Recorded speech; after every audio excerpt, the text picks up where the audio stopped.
Masarap na umaga mga ka-riders. Today pag-uusapan natin ang isang napakahalagang bagay para sa lahat ng motorcycle owners, ang CTPL insurance. Kailangan ito tuwing magre-renew ka ng registration sa LTO. So kailangan talaga natin ito. So dito nga pala kumuha ng CTPL insurance sa CBM Pawn Shop. Step 1 sa pagre-renew ng inyong registration.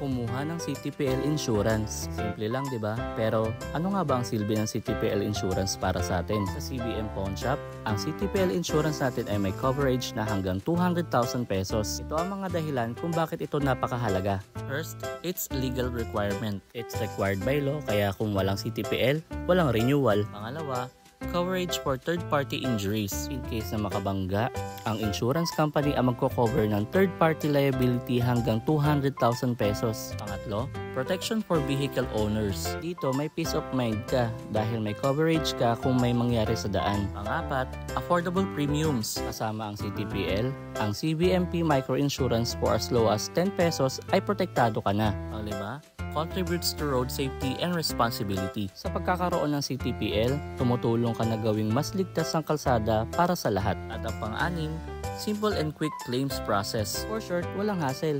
Sa CBM Pawn Shop, smooth ang proseso ng claims, kaya makukuha mo agad ang tulong kapag kailangan. Kaya sa susunod na registration renewal mo, kunin mo na ang CTPL insurance mula sa CBM Pawn Shop. Secured ka na, compliant ka pa.